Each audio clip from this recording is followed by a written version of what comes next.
जय भीम। मेरा नाम रविंद्र कुमार है। आज फिर बाबा साहब डॉक्टर अंबेडकर की राइटिंग से एक भाषण मैं आपके सामने प्रस्तुत करने जा रहा हूं। बाबा साहब डॉक्टर अंबेडकर द्वारा 28 अक्टूबर 1954 को यह भाषण उनके द्वारा दिया गया था। दरअसल 28 अक्टूबर 1954 को शेड्यूल कास्ट फेडरेशन की तरफ से बाबा साहब डॉक्टर अंबेडकर की हीरक जयंती मनाई गई थी और इस हीरक जयंती में बाबा साहब डॉक्टर अंबेडकर को 1,18,000 की थैली भेंट की गई थी, क्योंकि यह पहले से तय था कि बाबा साहब डॉक्टर अंबेडकर की 60 वर्ष पूरे होने पर मुंबई में इमारत फंड बनाई जा रही है, उसके पैसे इकट्ठा करके उनको बाबा साहब को देना है। इस तरह शेड्यूल कास्ट फेडरेशन ने यह सारा पैसा इकट्ठा करके मुंबई में बनाई जा रही इमारत के लिए यह दिया था। लेकिन जो हीरक जयंती समारोह के आयोजक थे वह थे S.A. उपसाम और श्री R.D. भंडारे। उन्होंने बाबा साहब से अपील की कि यह धनराशि जो है वह बाबा साहब डॉक्टर अंबेडकर अपने स्वास्थ्य पर खर्च करें। बाबा साहब उस समय काफी बीमार चल रहे थे, लेकिन बाबा साहब डॉक्टर अंबेडकर ने यह कहते हुए यह पैसा लेने से मना कर दिया कि यह अपने गरीब महिला पुरुषों के मेहनत की यानी पसीने की कमाई है, इसे हम अपने स्वास्थ्य पर नहीं खर्च कर सकते। यह मेरे लिए बेशर्मी होगी क्योंकि मैं बड़े पदों पर रहा हूं।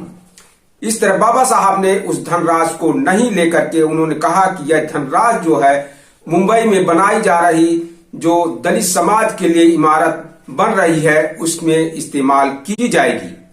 इसके बाद बाबा साहब ने अपने जीवन से संबंधित बातें उन्होंने बताई, यानी बचपन से लेकर के पूरे जीवन में जो उन्होंने संघर्ष किया था, कैसे बचपन बीता, यह सारी बातें उन्होंने यहाँ पर अपना शेयर किया है लोगों से।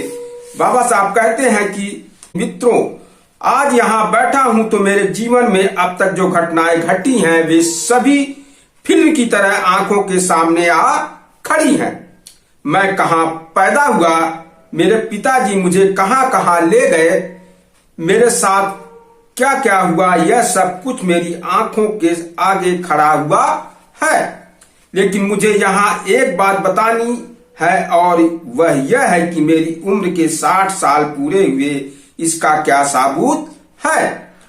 मैं किस साल पैदा हुआ इसका कोई रिकॉर्ड नहीं है, क्योंकि मेरे पिताजी 6 पायोनियर बटालियन में थे, बाद में वे 7 पायोनियर बटालियन में गए। तब उन्हें मेरा अपने बेटे के रूप में कोई महत्व महसूस नहीं हुआ था। उन्होंने मेरे पैदा होने की तारीख लिखकर नहीं रखी। कितनी छोटी बात है ये, लेकिन वे नहीं कर पाए। आज जो पैदा होने की तारीख है वही सच है, ऐसा कोई नहीं कह सकता। हालांकि मेरे बारे में 2-3 बातें साफ तौर पर कही जा सकती हैं। राजपूताने में महू में मेरा जन्म हुआ, इसलिए मेरा कोकड़ के साथ कोई रिश्ता नहीं रहा। पिताजी कोकड़ के ही थे, लेकिन नौकरी के कारण उन्हें राजपूताना में जाना पड़ा। कारण मेरा जन्म महू में हुआ यह बात पक्की है। दूसरी बात कि मेरा जन्म ठीक 12 बजे हुआ। उस वक्त मेरे पिताजी नौकरी पर थे और मेरी माँ की जजगी चल रही थी। मेरा सिर बहुत बड़ा था। कहते हैं मेरे पैदा होते समय मेरी माँ को बहुत तकलीफ हुई। मेरे पिता को चिंता थी, लेकिन आखिर एक दाई ने आकर उनसे कहा कि अंदर जाओ, बेटा हुआ है। तीसरी बात यह है कि मैं मूल नक्षत्र में पैदा हुआ था। ज्योतिषी ने बताया कि यह बच्चा बहुत बुरा है, इसकी मां जल्दी मरेगी। इस कारण अन्य भाई बहन मुझसे नफरत करने लगे। वे कहते हैं यह बच्चा मां के लिए बुरा है। मेरे जन्म के बारे में इस प्रकार 3 बातें बताई जा सकती हैं। मेरे बचपन के बारे में खुद मुझे बड़ा आश्चर्य होता है। मेरे 12-13 साल के होने तक सभी लोगों को पूरे यकीन के साथ लगता था कि यह बच्चा अपने कुल के लिए कलंक साबित होगा, यह कुछ नहीं कर पाएगा, क्योंकि मेरे 12-13 साल के होने तक लंगोट के अलावा कोई कपड़ा नहीं पहनता था। लोग हंसने लगे।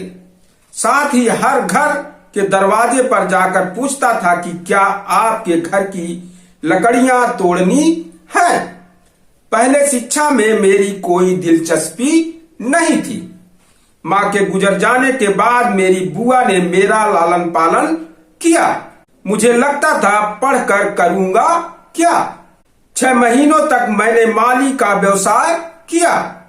मिलिट्री कैंप में बाग हुआ करते थे। वहां के माली के बेटे से संगत की, मिट्टी पत्थर उठाए, जमीन साफ की। नल से बाग को पानी देना था, लेकिन वह मुझसे नहीं हुआ।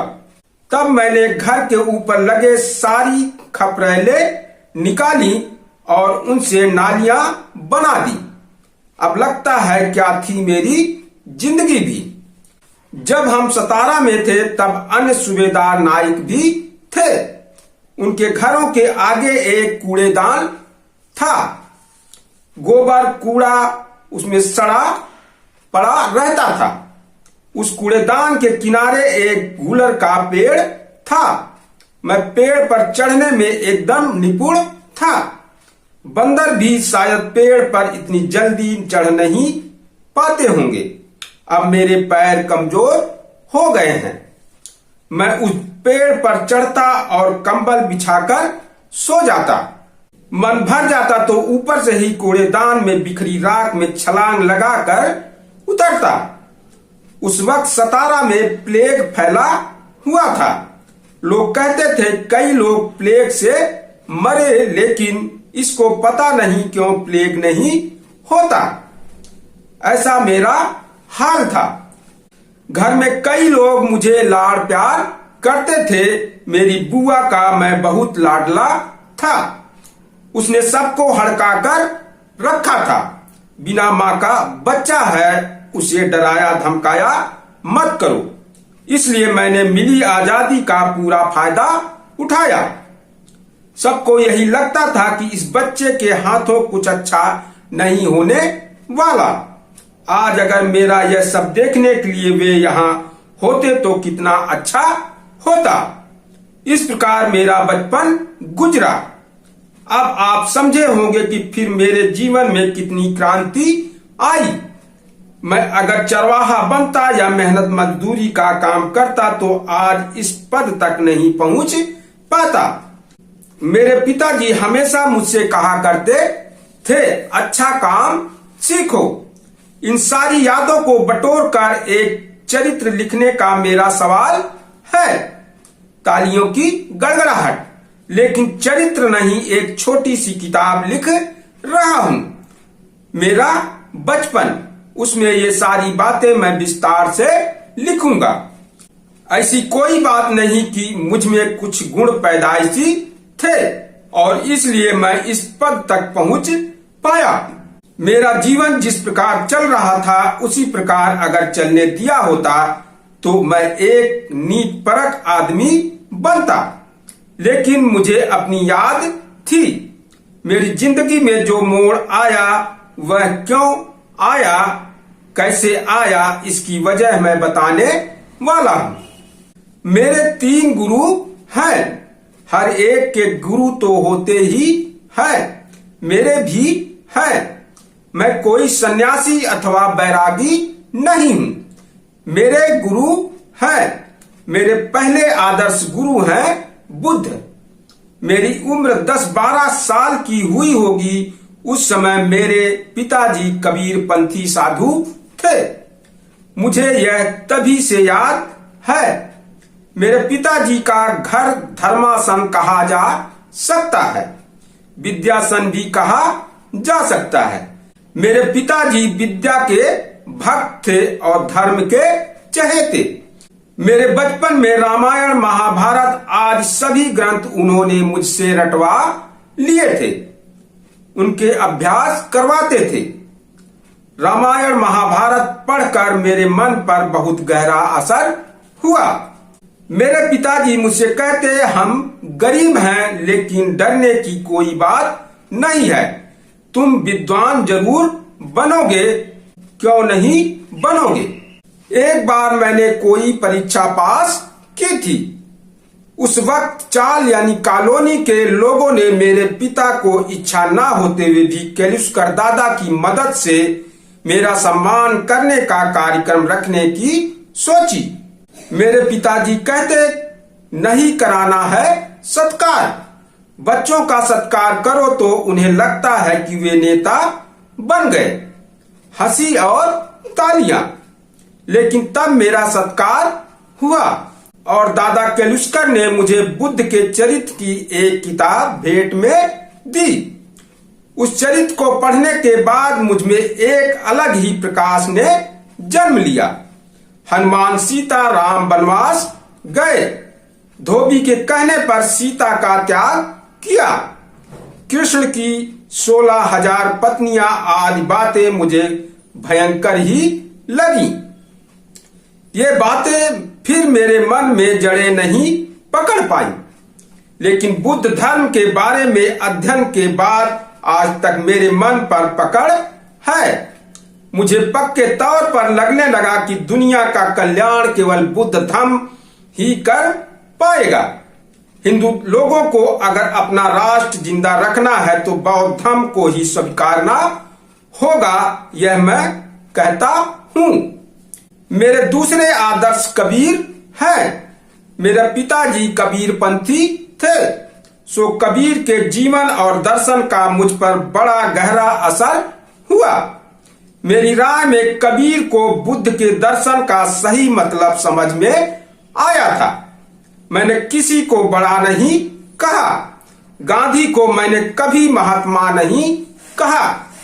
गांधी हमेशा छल कपट में विश्वास करते थे, क्योंकि कबीर ने कहा है कि मनुष्य होना कठिन है तो साधु क्या बने।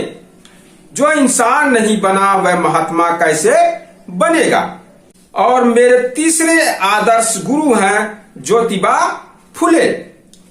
ब्राह्मणेतरों के सच्चे गुरु वही हैं। दर्जी, कुम्हार, नाई, कुर्मी, मालू, मछुआर, बातंग, महार, चमारों को इंसानियत की पाठ उन्होंने ही पढ़ाई। पुरानी राजनीति में हम ज्योतिबा की राह से ही जा रहे थे। आगे चलकर मराठा हमसे अलग हुए। कोई कांग्रेस में जूठन खाने गया। उन्हीं में से हमारे आरबी बोले हिंदू महासभा में गए। वह यहां उपस्थित है ही। कोई कहीं भी जाए लेकिन हम ज्योतिबा की राह पर ही चलेंगे। साथ में कार्ल मार्क्स को लेंगे या किसी और को, लेकिन ज्योतिबा का मार्ग नहीं छोड़ेंगे। इस प्रकार ये मेरे 3 जीवन आदर्श गुरु हैं। इन्हीं की सीख से मेरा जीवन बना है। इसके अलावा मेरे 3 उपास्य प्रेरणा भी हैं। किसी के मरियम खंडोबा जैसे भगवान होते हैं, मेरे भी 3 भगवान हैं। मेरी पहली प्रेरणा है विद्या। विद्या के बगैर इंसान को शांति या इंसानियत मिलना संभव नहीं है। विद्या सभी को मिलनी चाहिए। वह महासागर की तरह है। बुद्ध ने एक बार कहा कि बुद्धम शुद्ध धर्म है। यहाँ भेदभाव नहीं है। श्रमण, भिक्षु, ब्राह्मण, भंगी सब एक है। मेरे संग में आने से पूर्व उनका जो भी नाम रहा हो सब एक है। नाम चाहे जो हो, नदी, नाला, यमुना, ब्रह्मपुत्र, गंगा, गोदावरी, सभी नदियां अपने उद्गम से निकालकर सागर में जाकर मिली। सबका पानी जब मिल गया तब यह बता नहीं पाएंगे कि वह गंगा का पानी है या गोदावरी का। मेरा संग महासागर की तरह है। यहाँ जाति पात नहीं है। आप सभी एक हैं। आपकी विद्या पाने की चाह है तो उसे सफल कीजिए। जिस प्रकार इंसान को अगर जिंदा रहना हो तो उसे अनाज की आवश्यकता होती है, उसी प्रकार उसे विद्या की जरूरत होती है। ज्ञान के बगैर वह क्या कर सकता है। बर्मा में 90% लोग सुशिक्षित हैं। आज भारत में 90% लोग निरक्षर हैं। ब्राह्मणों ने हमें विद्या नहीं दी, इसलिए ऐसा हुआ है। धर्म के कानून ने हमारी शिक्षा की राह में रोड़े अटकाए, हमारी विद्या छीन ली। हमारे लोग समझते हैं कि पत्थर ही विद्या है, इसलिए हमारी धार्मिक मान्यताएं नीचे लुढ़कती गई। इसकी वजह है उनके पास विद्या नहीं थी। विद्या बहुत बड़ी चीज है। मुझे विद्या के प्रति पागलपन की हद तक का लगाव है। ब्राह्मणों के घरों में नहीं होंगी उतनी किताबें जितनी आज दिल्ली के मेरे घर में हैं। मेरे पास कुल 32,000 किताबें हैं। किसी ब्राह्मण के पास इतनी किताबें हो तो वह दिखा दे। वो ठाकुर एंड कंपनी के हजारों रुपए की उधारी के बिल मुझ पर हैं। उधार का माल मुझे कहीं भी मिलता है। जहां मेरी उधारी बाकी रह जाती है वहां मैं अपनी गाड़ी ले जाकर खड़ी कर देता हूं। इतना मुझे विद्या के बारे में पागलपन है। इस प्रकार हर किसी को विद्या से प्रेम होना चाहिए। मेरी दूसरी प्रेरणा है स्वाभिमान। मैंने किसी से कोई याचना नहीं की। मेरा लक्ष्य था कि मेरा पेट तो भरना चाहिए और अपने लोगों की सेवा भी करनी होगी। डॉक्टर परांजय की विनती से एक महाविद्यालय में इकोनॉमिक्स का प्रोफेसर बना। तब उन्होंने मुझसे 13 लेक्चर देने के लिए कहा। मैंने कहा केवल 4 लेक्चर दूंगा, ठीक लगे तो रखिए या फिर मेरे लिए अपनी राह खुली है, क्योंकि मुझे अपने लोगों की सेवा करने के लिए समय की जरूरत थी। पोयमवड़ी के नाके की खोली में मैंने चावल के टुकड़े की रोटी खाई, लेकिन समाज सेवा को छोड़कर भारी तनख्वाह की राह पर नहीं गया। राह अपने आप बनती चली गई। लोगों ने थैलियां स्वीकार कर घर बनवाए। मेरी जानकारी वाले एक नेता से मैंने सुना है कि 47,000 के प्रॉमिसरी नोट लिख कर दिए और लोगों ने जब लाखों रुपए की थैली अर्पण की तब वह कर्जा लौटाया। मैं ऐसा नहीं करना चाहता। मैं अपना पेट खुद भर कर जो भी समाज की सेवा करनी थी वह की। मैं नौकरी करना ही नहीं चाहता था। गवर्नर जनरल कोई भी आए मेरी उससे दोस्ती हुआ करती थी, लेकिन मैंने किसी से मुझे फला बनाइए, मुझे फला जगह दीजिए जैसी कोई याचना नहीं की। हाँ, औरों के लिए मैंने कुछ अर्जियां दी होंगी, लेकिन अपने लिए चिट्ठी लिखी हो तो कोई दिखा दे। एग्जीक्यूटिव काउंसलर होने की मेरी बड़ी तीव्र इच्छा थी, वह पूरी हो गई। अब मुझे न पेंशन, न तनख्वाह, न प्रोविडेंट फंड, कुछ भी नहीं। अंग्रेजी राज में एक बार काउंसिलरशिप ली, एक बार कांग्रेस के राज में, लेकिन वहां भी कांग्रेस के साथ मेरी नहीं पटी। मैं जज बन सकता था, लेकिन अपने को इस प्रकार फंसा कर करना क्या था। इसलिए मैं बस यही बताना चाहता हूं कि दीनता नहीं होनी चाहिए। यह माने कि मैं कुछ हूं। मैं भगवान को भी कमतर आंकता हूं। इतना मेरा स्वाभिमान तेजस्वी है। मेरे स्वाभिमान का सामना कौन ईश्वर या देवता है वह भी नहीं कर सकता। और मेरी तीसरी प्रेरणा है चरित्र। मुझे याद नहीं आता कि कभी मैंने अपनी जिंदगी में किसी के साथ दगाबाजी की हो। किसी को धोखा दिया हो या स्वार्थ के लिए पाप किया हो, इस बारे में मुझे गर्व महसूस होता है।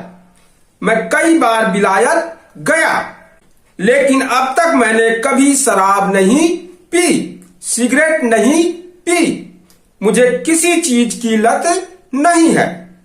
किताब और कपड़ा, ये दो बातें बहुत प्रिय हैं। चरित्र संवर्धन का गुण मुझ में बड़े पैमाने पर है। यह बताने में मुझे बहुत गर्व महसूस होता है। इस प्रकार मेरे 3 गुरु और 3 प्रेरणा हैं।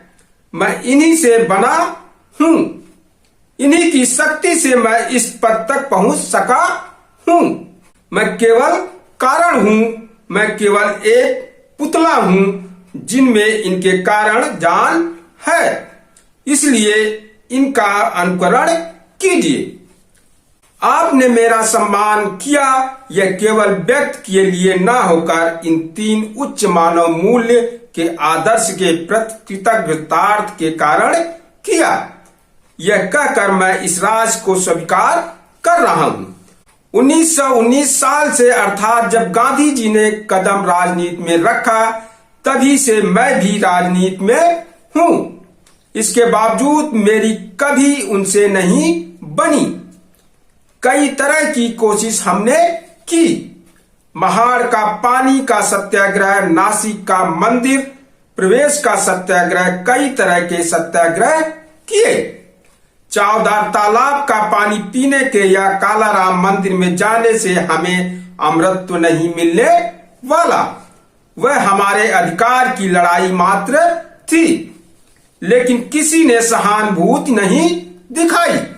अखबारों में हमारे व्यंग चित्र छपा करते थे, हमारे कार्यक्रमों के लिए संवाददाता नहीं आते थे। मैं बहिष्कृत भारत का संपादक था। 1919 से 1942 तक मैं संपादक रहा।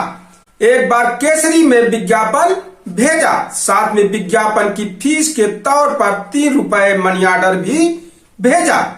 मनी ऑर्डर वापस आ गया। जगह नहीं होने का कारण बताया गया था। टाइम्स ऑफ इंडिया को फोन किया, उन्हें लगा कहां से ये भिखारी लोग परेशान करने आ गए। उन्होंने जवाब ही नहीं दिया और अब पीछे हमेशा पड़े रहते हैं कि रिपोर्ट दीजिए। ऐसे हालात थे। हमारे आंदोलन ने ऐसे ऐसे दिन देखे हैं। मैं महार लोगों का असल में बहुत ऋणी हूं। महार लोगों के कारण ही मैं यह सब कर पाया। यह मेरा 30 सालों का अनुभव है। महार युद्धवीर हैं, लड़ सकते हैं, त्याग कर सकते हैं। अन्य कोई भी जात यह नहीं कर पाएगी। इसलिए मेरी नजर में उनके मेरे ऊपर बहुत उपकार है। मैं यहाँ जातिवाचक उच्चारण कर रहा हूं, इसलिए कोई मुझ पर आरोप कर सकता है। लेकिन मुझे अभिमान है कि मैं इस जाति में पैदा हुआ। इस स्थिति में अस्पृश्य समाज पहुंचा, इसका बहुत बड़ा श्रेय जो है आप लोगों को जाता है। महिलाओं का भी इसमें बहुत बड़ा हिस्सा है। 30 साल पहले महिलाएं बेहद और गलिच्छ तरीके से रहा करती थी। तब महिलाएं मुझे बाभन कहा करती थी। वे कहती थी हमें बाभन नहीं बनना। आज ऐसे हालात नहीं है, लेकिन अभी हम शिखर तक नहीं पहुंचे हैं, मध्य पर पहुंचे हैं, ऊपर चढ़ रहे हैं। पैर कब फिसलेगा कह नहीं सकते।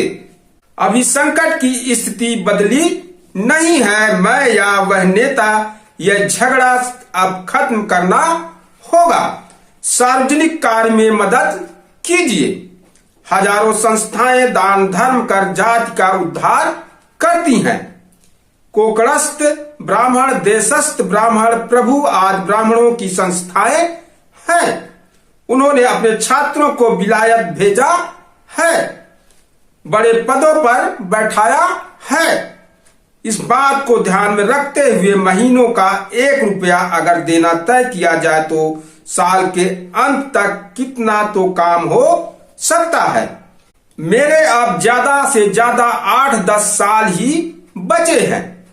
बाबा साहब हैं, इसलिए हमें कुछ नहीं करना कहकर नहीं चलेगा। मैं अब राजनीति से अलग होने वाला हूं। आपको खुद अपना जीवन उज्जवल बनाना है। त्याग, समर्पण आदि बल, निस्वार्थ भाव लगाकर काम कीजिए। मुझे इसी जन्म में आप अपने साथ क्या करते हैं यह देखने दीजिए। मरने के बाद मुझे कैसे पता चलेगा कि आपने अच्छा किया या बुरा किया। मैं आपको सचेत कर यह कह रहा हूं।